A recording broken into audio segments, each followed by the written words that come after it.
Thank you, Mr. Chairman. Mr. Bishop, from your perspective, what happens to the sovereignty of a nation when it loses its industrial base? Well, that's a softball question. I feel like I mean it is, and I appreciate it It's because set up for a hard question. I imagine. No, and I'm slightly joking because you would think it'd be an obvious answer, but it seems One like would think. over many decades, no one has taken this as a softball question. It has either not taken it seriously or has come to the wrong conclusion. So which clearly is, you concur that the sovereignty of a powerful nation will gradually disintegrate with the gradual loss of its industrial base. Hey everyone, welcome back to True Voice. I'm Andrew, and today we're diving into a fiery and absolutely necessary statement from Congressman Clay Higgins. And folks, let me tell you, this isn't just politics. This is about the future of our country. Let's watch. you cannot have one without the other. Cannot have one without the other. There you go. So the loss of American industrial base largely to China. Let's talk about China. Would you concur that there's been some perceived price advantage for products on the shelves, that this has been a foundational, like, driving factor? Setting aside the details, basically people want more stuff and cheaper stuff, right? It's certainly been the driving narrative. Clearly.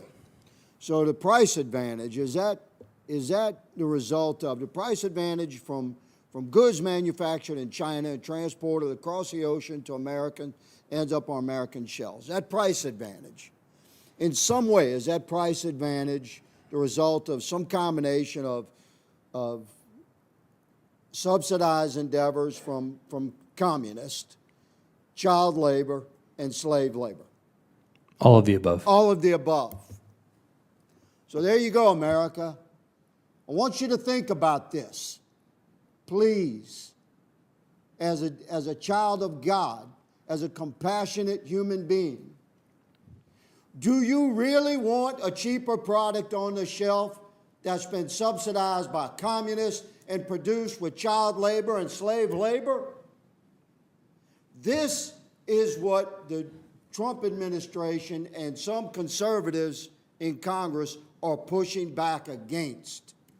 We seek to establish the truth that cheap products produced in abhorrent conditions on foreign soil, subsidized by communism, and produced by child labor and slave labor, not only should they not be available for a cheaper price on our shelf, they shouldn't be available at all on American shelves, in the opinion of some.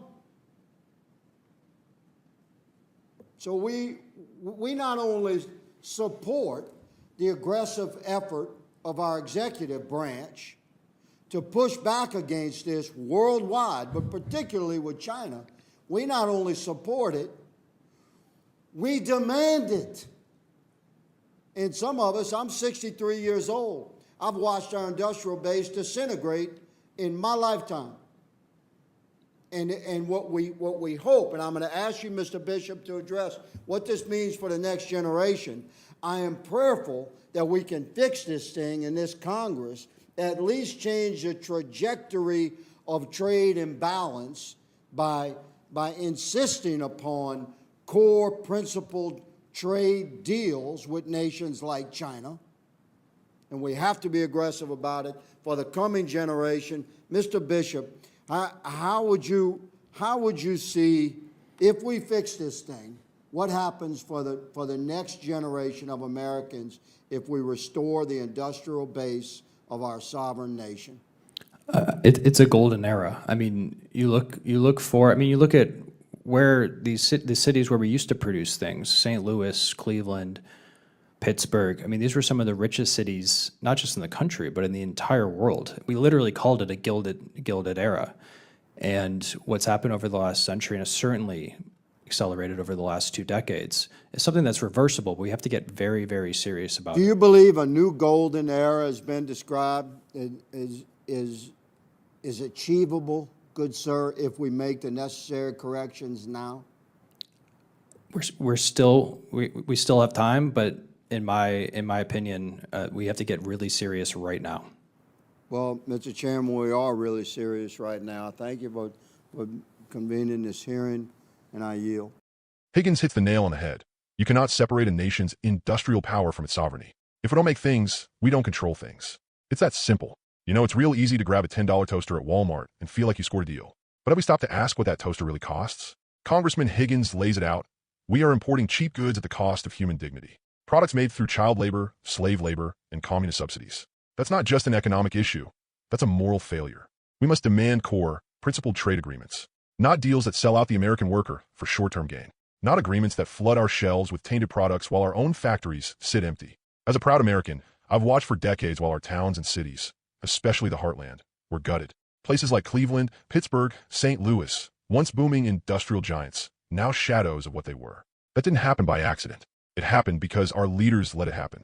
But the good news? As Mr. Bishop says in the hearing, it's reversible. We can fix this. We still have time. Look, I'm not anti-trade. I'm anti-stupid trade. I'm anti-moral trade. And I'm damn sure anti-selling out America to nations that don't share our values. Congressman Higgins is telling the truth. It's time we get serious, right now, about protecting what's left of our industrial base and rebuilding it for the next generation.